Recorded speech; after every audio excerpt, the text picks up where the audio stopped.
Yun. What's up mga guys. Good morning po mga guys. Iipon ako ng tubig dito sa lababo. Time check 7:07. Habang ang misis ko naman nandun sa tindahan. At siya naman nag-ipon doon sa labas habang nagkakape. Dito na ako nagkape para habang nagkakape nag-iipon ng tubig mga guys. Yan ang ipunan ko po. Sinasaring ko po rito yan unti. Pag napuno ko na yan, okay na po. Tsaka ay nasa loob. Pang maghapon na namin yun. Hindi na namin siya bubuksan maghapon hanggang magdamag. Kinabukasan uli ang ipon. Para ano. Kasi pagka bukas maghapon yan kahit nakasara dito sa amin, lahat ng faucet namin nakasarado. Faucet sa loob ng banyo, faucet dito sa lababo, faucet doon sa garahihan ko, kahit nakasarado lahat yun.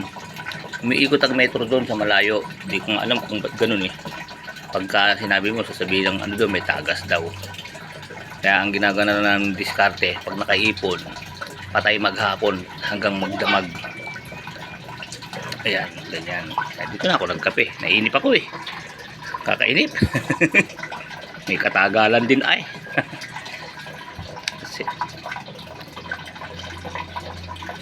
6 na ako bumangon. Yung misis ko naghuhugas kanina ng plato rito Ngayon sabi ako naman ng mag duty rito sa pag-iipon ng tubig. Tapos ako nasa tindahan siya. Sige, sabi ko, hindi ako magkakapis na lababo. Wow, ang ganda rin ayos din ganda din ng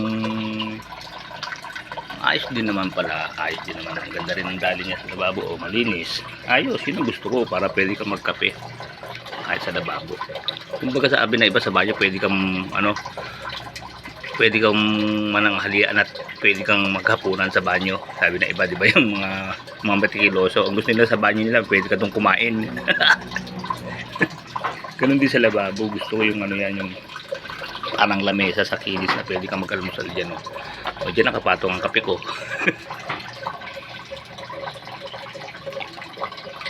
Yan, tingnan niyo po mga guys medyo mahina ng konti kasi tatlo yung faucet na tumutulo dalawa sa banyo, dun sa paliguan, tapos dun sa palikuran, tsaka sa dumihan nag-iipon kami ng tubig doon.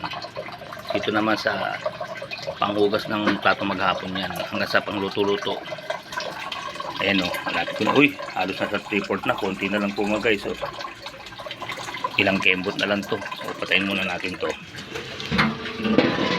Up. Salin.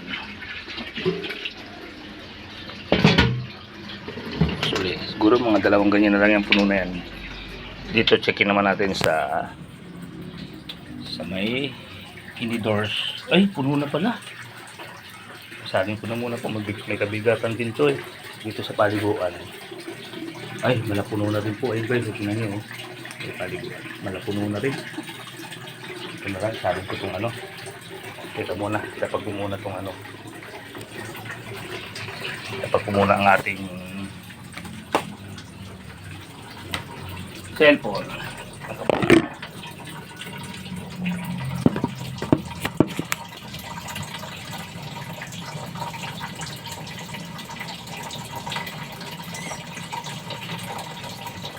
Ay.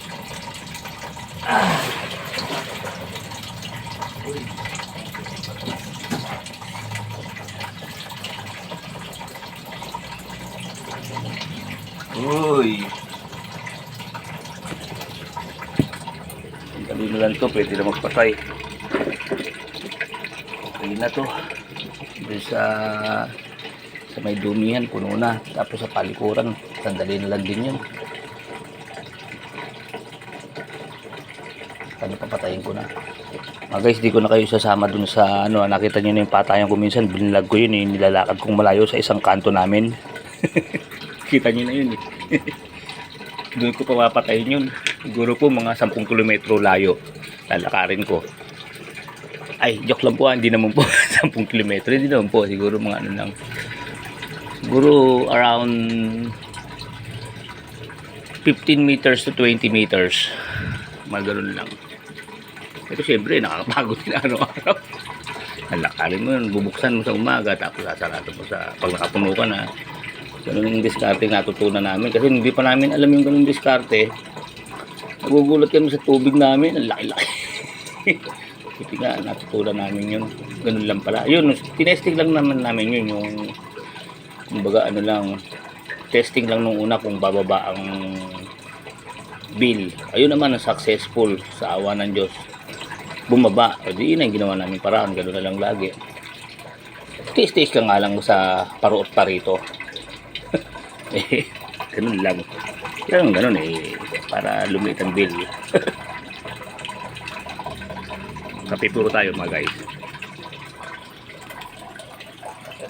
Kape po.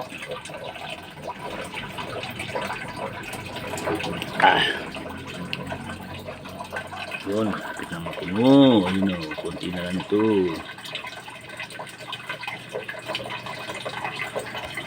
Sige po mga guys, hanggang dito na lang po ha. Mainit po eh, kung pinanood natin ang pinanood bago mapuno yan eh. Pabutin pa ng mga 2 minutes yan. Sige po mga guys, ito nang dati.